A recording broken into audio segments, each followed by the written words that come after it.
You, John Fitzgerald Kennedy, do solemnly swear. I, John Fitzgerald Kennedy, do solemnly swear. That you will faithfully execute the office of President of the United States. That I will faithfully execute the office of President of the United States.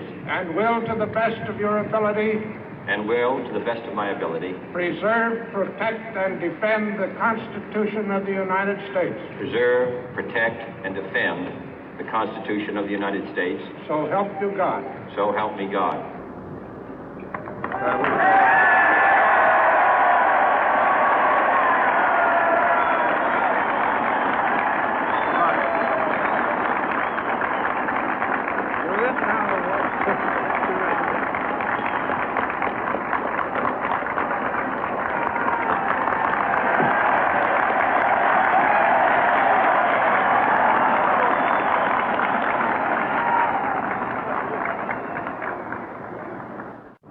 Vice President Johnson, Mr. Speaker, Mr. Chief Justice, President Eisenhower, Vice President Nixon, President Truman, Reverend clergy, fellow citizens. We observe today not a victory of party, but a celebration of freedom, symbolizing an end as well as a beginning, signifying renewal as well as change. For I have sworn before you and Almighty God the same solemn oath our forebears prescribed nearly a century and 3/4 ago. The world is very different now, for man holds in his mortal hands the power to abolish all forms of human poverty and all forms of human life. And yet the same revolutionary beliefs for which our forebears fought are still at issue around the globe. The belief that the rights of man come not from the generosity of the state, but from the hand of God.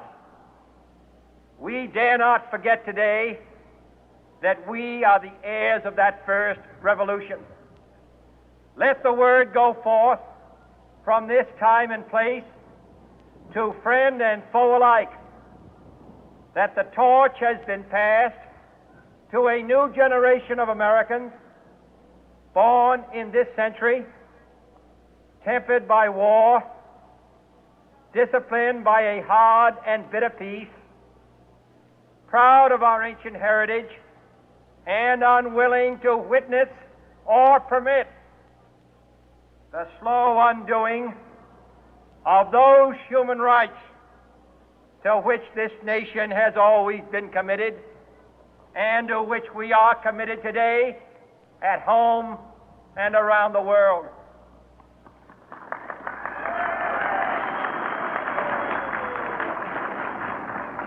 Let every nation know, whether it wishes us well or ill, that we shall pay any price, bear any burden, meet any hardship, support any friend, oppose any foe to assure the survival and the success of liberty.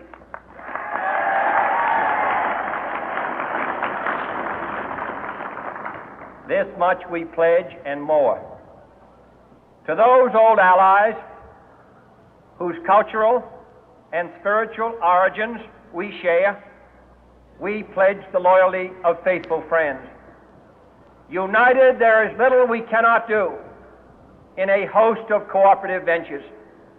Divided, there is little we can do, for we dare not meet a powerful challenge at odds and split asunder.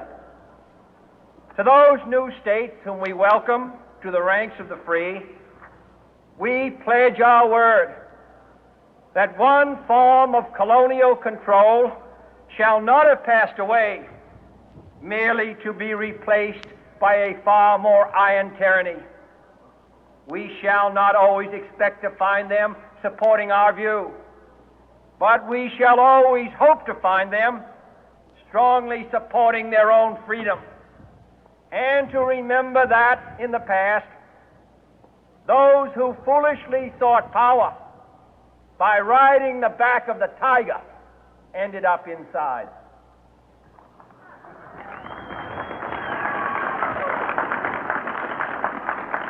To those people in the huts and villages of half the globe struggling to break the bonds of mass misery, we pledge our best efforts to help them help themselves for whatever period is required, not because the communists may be doing it, not because we seek their votes, but because it is right.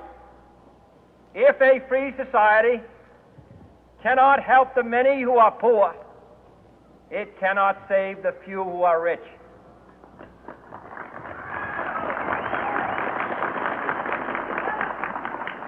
To our sister republics south of our border, we offer a special pledge to convert our good words into good deeds, in a new alliance for progress, to assist free men and free governments in casting off the chains of poverty.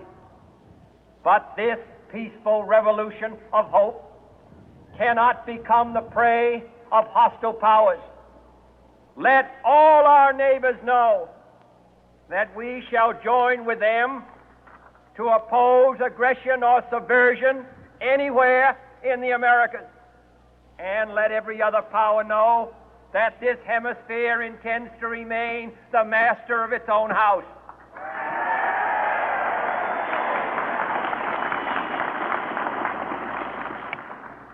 To that World Assembly of Sovereign States, the United Nations, our last best hope, in an age where the instruments of war have far outpaced the instruments of peace, we renew our pledge of support to prevent it from becoming merely a forum for invective, to strengthen its shield of the new and the weak, and to enlarge the area in which its writ may run. Finally, to those nations who would make themselves our adversary, we offer not a pledge, but a request that both sides begin anew the quest for peace. Before the dark powers of destruction, unleashed by science, engulf all humanity in planned or accidental self-destruction, we dare not tempt them with weakness, for only when our arms are sufficient beyond doubt can we be certain beyond doubt that they will never be employed.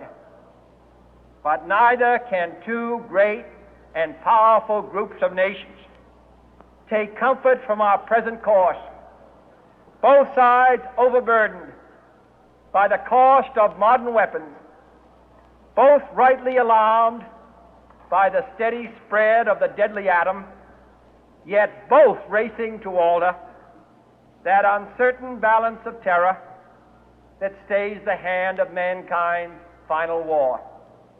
So let us begin anew, remembering on both sides that civility is not a sign of weakness, and sincerity is always subject to proof. Let us never negotiate out of fear, but let us never fear to negotiate.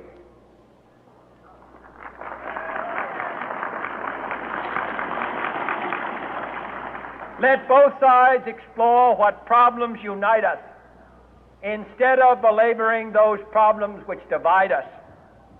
Let both sides, for the first time, formulate serious and precise proposals for the inspection and control of arms, and bring the absolute power to destroy other nations under the absolute control of all nations.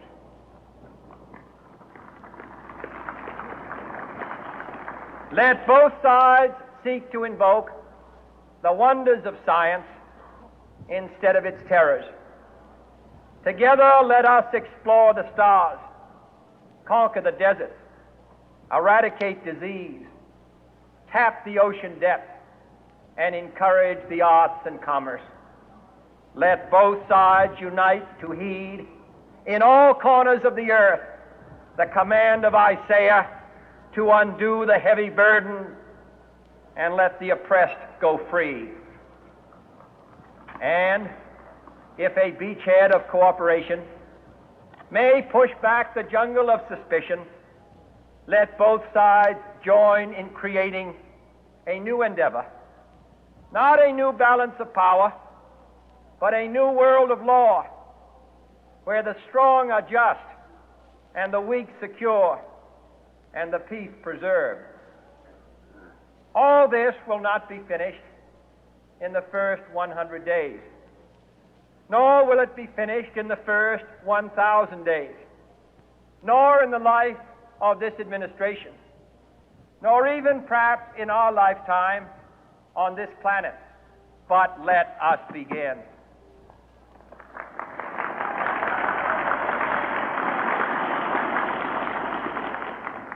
In your hands, my fellow citizens, more than mine, will rest the final success or failure of our course.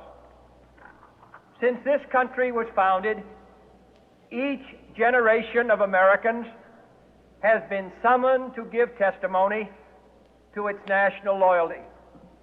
The graves of young Americans who answered the call to service surround the globe. Now the trumpet summons us again, not as a call to bear arms, though arms we need, not as a call to battle, though in battle we are, but a call to bear the burden of a long twilight struggle, year in and year out, rejoicing in hope, patient in tribulation, a struggle against the common enemies of man, tyranny, poverty, disease, and war itself. Can we forge against these enemies a grand and global alliance, north and south, east and west, that can assure a more fruitful life for all mankind? Will you join in that historic effort?